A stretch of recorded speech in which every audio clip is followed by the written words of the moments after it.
So Henry recently discussed Arsenal's failures in Europe and Wenger's tactics, which I thought was pretty interesting. And also what he had is very much like Ancelotti, like he was letting the players do what they have to do.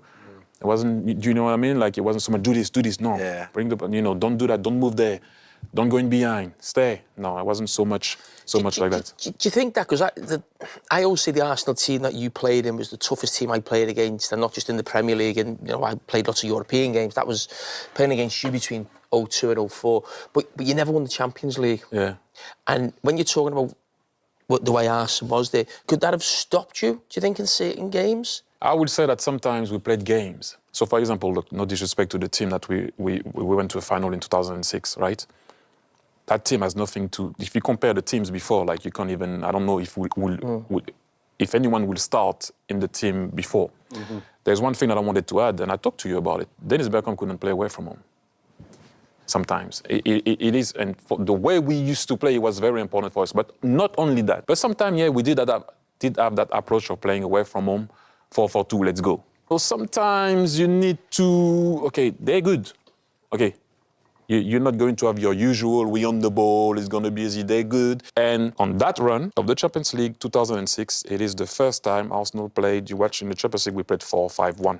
Then what a coincidence, we didn't concede a goal coming out of the group stage. I think what convinced him is we were missing players. So he was less convinced about what he could achieve with the players that he had. So he was like, okay, you know what? In bracket, maybe I have an excuse to be more conservative, right? To be more deep. Arsene started to find his team because we had a few injuries. Flamini, a midfielder, started to play on the left back, and Arsene changed a little bit the positions of the players. Freddie Ljungberg, who was normally out wide, we changed the profile of the player with Alexander Lepp. Ljungberg, because maybe he didn't have the legs anymore to go up and down on the wing. He put him here just off Thierry. After that, I think we created a lot of problems, and we always tried to overload, the midfield. Alex Lepp coming inside, myself, Freddie, and Gilberto, who was a very experienced player. And I think with this overlap in midfield plus Thierry, who was stretching defenders, that's the beauty about playing that system that Arsene found, because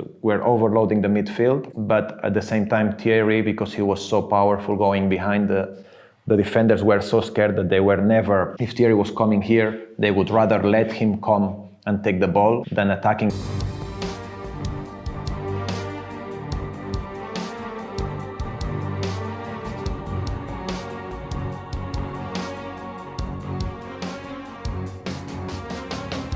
So I think teams started to respect us a lot. They were, I think, some of them a bit fearful of how we were playing, and I think this was some of the success of that team in the Champions League run. But we played Juve, Real Madrid, Juve, and that Villarreal team was on the bad team.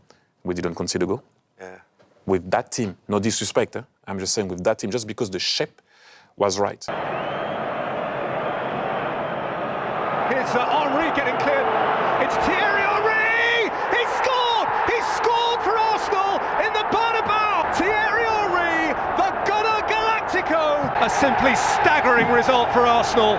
So short on resources, so lacking in pre-match confidence. In the Bernabeu, it finishes courtesy of captain Thierry Henry.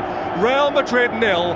Really, Arsenal 1. I love Wenger, but personally, I do think at times the way he set up in the early 2000s cost them in Europe. There was always a hint of fragility about Arsenal, even in their most successful period. I think it's part of why they never won a title back-to-back. Despite this, I don't begrudge Wenger much at all, because it's all trade-offs, right? He brought so much success, and also his football was just so good to watch. And you can't downplay the cultural impact of that. What you transmit to people, how you entertain, is arguably just as important, and maybe even more so, than actual silverware.